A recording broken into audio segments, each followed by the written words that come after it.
Hello everyone. Today I recall a poem Where the Mind is Without Fear by Rabindranath Tagore. Do you know who was Rabindranath Tagore? Yes, you know, of course. I don't doubt. But let me tell you that it was he who wrote National Anthem Jana Gana Mana of India. It was originally composed as Bharato Bhagyo Bidhata in Bengali by poet Rabindranath Tagore. Yes, he was a great poet, you know. Do you find any single so-called patriotic nowadays who is at a time a poet, a freedom fighter, and a patriotic politician? Tell me. I recall those days when such great people lived and done something better for India in real sense.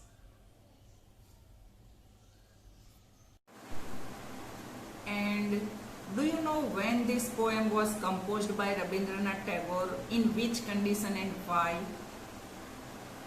See, what I want is that we, the educated people, put our education in practice. If you are educated, you must put your education in practice. What did you learn? Put into practice, that is good. Put into practice that is not harmful to others.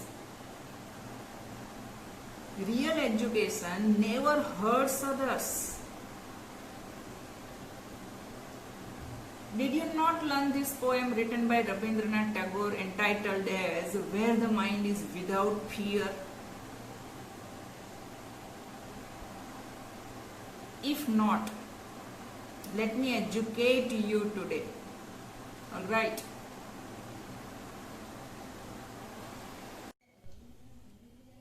It was originally composed in Bengali, possibly in 1900, under the title Prarthana.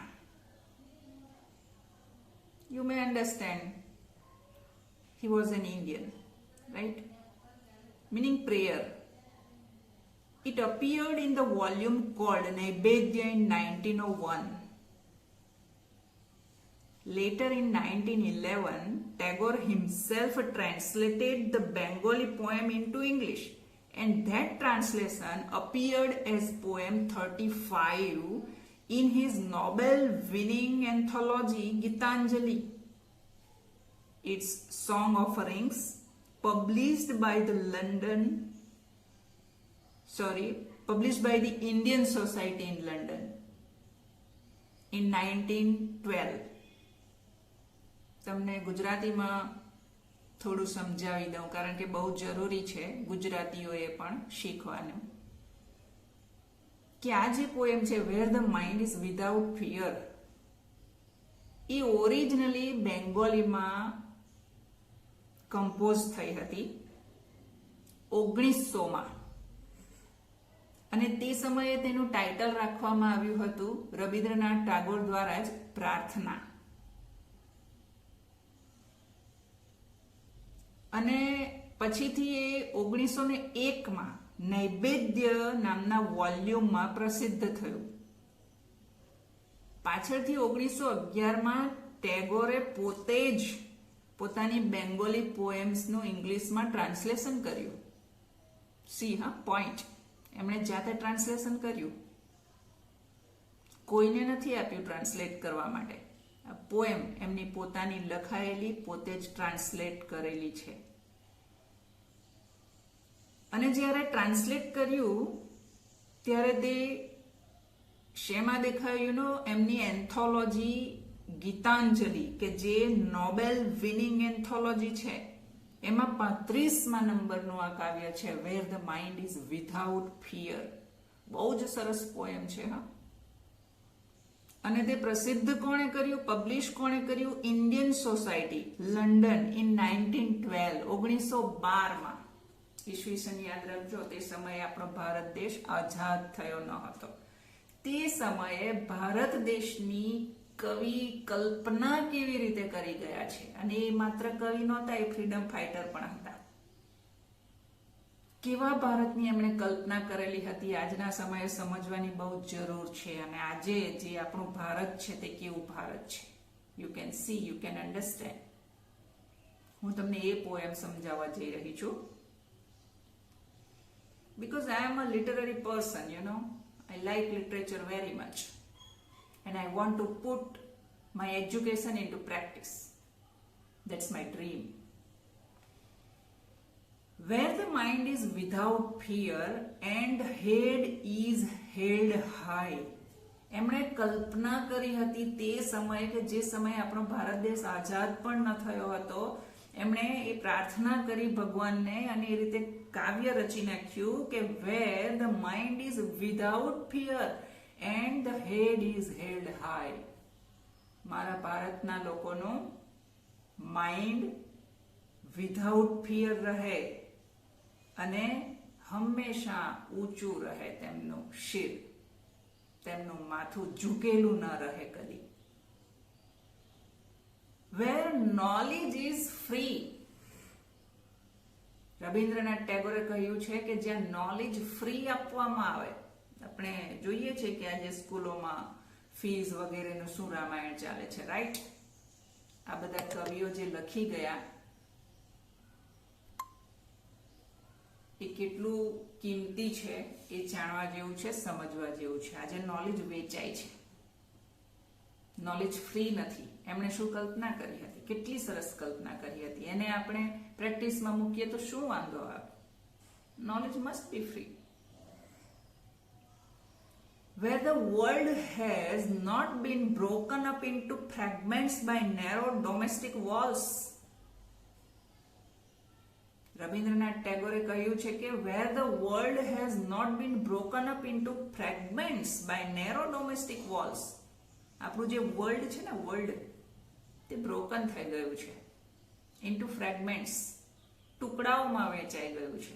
સમગ્ર પૃથ્વી જે છે એ એક જ છે, છતાં પણ એને આપણે ટુકડાઓમાં વહેંચી છે, વોલ્સ બનાવી છે, ફ્રેગમેન્ટ્સ પાડ્યા છે. નકશાઓ આપણે જોઈ શકીએ છીએ ને.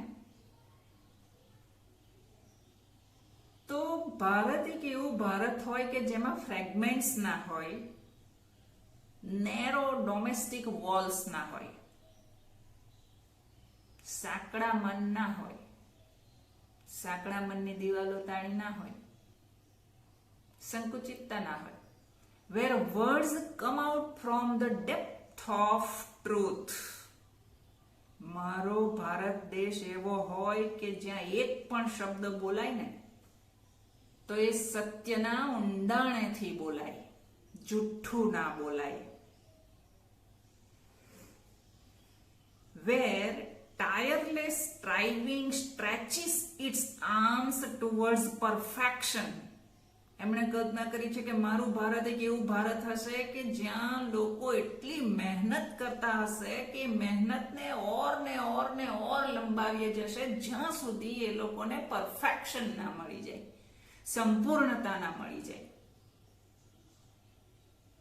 અધૂરું રાખશે નહીં કામ, લોકો કામ અધૂરું નહીં છોડશે.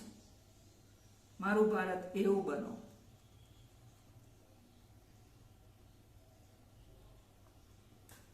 Where the clear stream of reason has not lost its way into the dreary desert sand of dead habit. મારા ભારતમાં શું હોય? Clear stream of reason. લોકોની લોજિકલ આંખ હોય, લોજિકલ ઝરણું વહેતું હોય, લોજિક કામ કરતું હોય મગજમાં, ઇલોજિકલ મેટર નહીં, લોજિક જ્યાં યુઝ થતું હોય. Clear stream of reason has not lost its way. એ લોજિક ખોવાઈ ગયું ના હોવું જોઈએ ત્યાં. એવું હશે મારું ભારત. અંધશ્રદ્ધાઓ નહીં હોય એ ભારતમાં, એવું હશે ભારત. ડેડ હેબિટ્સ ના હોય, જે જૂની હેબિટ્સ હતી તેને તે રાચ્યા કરે એવું ના હોય. રીઝનમાં ભારત દેશ આગળ વધે એવો મારો ભારત દેશ હોય, એવી પ્રાર્થના તેમણે આ કાવ્યમાં મૂકી છે. અને એવી પ્રાર્થના તેમણે બાય હાર્ટ ગોડને કરી છે તે સમયે. Where the mind is led forward by thee into ever widening thought and action. Bharat એક એવી જગ્યા હોય કે જ્યાં where the mind is led forward, mind આગળ ને આગળ વધે બાય ધી, તમારા દ્વારા. કોઈ એક સુપ્રીમ પાવર હોય તો તેના દ્વારા, ગોડ દ્વારા, કે કોઈ પણ કે જેનાથી આ સૃષ્ટિ ચાલી રહી છે તેના દ્વારા. into ever widening thought. શેમાં એ માઇન્ડ આગળ ને આગળ વધે? હંમેશા વિકાસ કરતું માઇન્ડ રહે, હંમેશા વિકાસ કરતું માઇન્ડ રહે. એન્ડ એક્શન, અને એ વિકાસ કરતું માઇન્ડ એક્શનમાં પરિણમે, માત્ર વાતો કરતું ના હોય, એક્શનમાં પરિણમે. તે પ્રકારના લોકો મારા ભારતના હજો અને થજો. એ પ્રકારની એમણે કલ્પના કરી છે, પ્રાર્થના કરી છે. into that heaven of freedom. See, into that heaven of freedom. સ્વતંત્રતાના સ્વર્ગમાં. My father, let my country awake. મારા ભગવાન, મારા ગોડ, મારા કન્ટ્રીને, મારા દેશને ઉઠવા દો, જાગવા દો, જાગ્રત રાખો, જાગ્રત કરો. કેટલી સરસ પ્રાર્થના એમણે કરી છે. અને આજે આપણી સામે એ આઝાદ ભારત છે. આમાંથી એમણે જે પ્રાર્થના કરી હતી, જે એક ભાવિના ભારતની જે કલ્પના કરી હતી, આજે હકીકતમાં તમે શું જોઈ રહ્યા છો? Where the mind is without fear, એમણે કલ્પના કરી હતી. I think today our mind is with fear. Why?